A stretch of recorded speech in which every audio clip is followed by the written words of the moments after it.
আজকে এই অনুষ্ঠানটি প্রথমত দুটো বিষয়, এক 16ই ডিসেম্বর আমাদের বিজয় দিবস, এবং একই সাথে আপনাদের সাথে বহুদিন ছিলাম, 17 প্রায় 18 বছর আপনাদের সাথে ছিলাম, বাট আগামী 25 তারিখে ইনশাল্লাহ আমি দেশে চলে যাচ্ছি।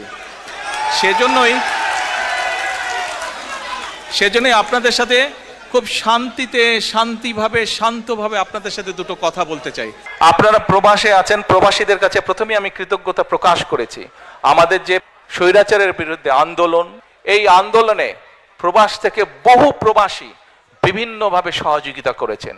এই আন্দোলন সফলতার পিছনে প্রবাসীদের একটি বিশাল ভূমিকা রয়েছে। কাজেই প্রবাসীদের অবদানকে কোনোভাবে আমরা খাটো করে দেখতে পারি না। কিন্তু আপনাদের সামনে আমি যেই পরিকল্পনাগুলো তুলে ধরেছি, আমাদেরকে আগে কাজ শুরু করতে হবে। আমরা যদি কাজ শুরু করতে না পারি এবং আমরা যদি সকলের দাবি উপস্থাপন করতে থাকি, তাহলে কিন্তু একটা ইনডিসিপ্লিন তৈরি হবে, ফলে আমরা কিন্তু আমাদের কাঙ্ক্ষিত লক্ষ্যে পৌঁছতে পারবো না। এই আগামী নির্বাচন কিন্তু কোনো এক্সপেরিয়েন্সের বিষয় না, এক্সপেরিমেন্টের বিষয় না। এই সুযোগটা আমাদের কাজে লাগাতে হবে, এইটিকে সদ্ব্যবহার করতে হবে। আপনাদের সকলকে প্রবাসীরা যেরকম আন্দোলনকে গড়ে তুলেছেন বিভিন্ন সাহায্য সহযোগিতার মাধ্যমে, একইভাবে প্রবাসীদের সামনে এখন বিশাল দায়িত্ব হচ্ছে যে সঠিক দলকে নির্বাচিত করতে সহযোগিতা করা। যেই দল সঠিক পরিকল্পনা নিয়ে আগামী দিনে দেশকে গড়ে তুলতে সক্ষম হবে, যেই দল আগামী দিনে সঠিকভাবে বাংলাদেশকে সামনে নিয়ে যেতে হবে। আমরা যদি একসাথে থাকি, ঐক্যবদ্ধভাবে থাকি, তাহলে আমাদের এই প্রিয় মাতৃভূমিকে কিন্তু আমরা সঠিক ডাইরেকশনে নিতে পারবো। আমি 1 বছর আগে আপনাদেরকে বলেছিলাম যে সামনে কিন্তু আমাদের কঠিন সময়, ষড়যন্ত্র থেমে নেই, এবং এই নির্বাচনও কিন্তু খুব সহজ নয়। আপনারা অনেকেই কিন্তু ব্যাপারটা এখন বুঝতে পারছেন।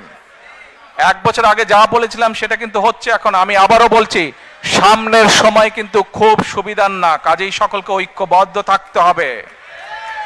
ঐক্যবদ্ধ থাকতে পারবেন? ঐক্যবদ্ধ থাকতে পারলেই আমরা আমাদের এই যে পরিকল্পনা বললাম সফল করতে পারবো। ঐক্যবদ্ধ থাকলেই আমরা আমাদের প্রত্যাশিত বাংলাদেশকে গড়ে তুলতে পারবো। ঐক্যবদ্ধ থাকলেই আমরা বাংলাদেশের জবাবদিহিমূলক ব্যবস্থা গড়ে তুলতে পারবো। এই ব্রিটেনে যে আপনারা আছেন, এই দেশের জবাবদিহিমূলক ব্যবস্থা আছে বলেই এই দেশের মানুষ তার ন্যায্যতা থেকে বঞ্চিত হয় না।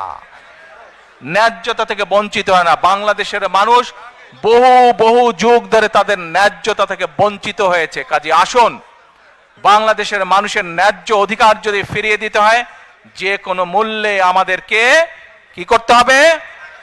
ঐক্যবদ্ধ থাকতে হবে। ঐক্যবদ্ধ না থাকার কোনোই বিকল্প নেই আমাদের।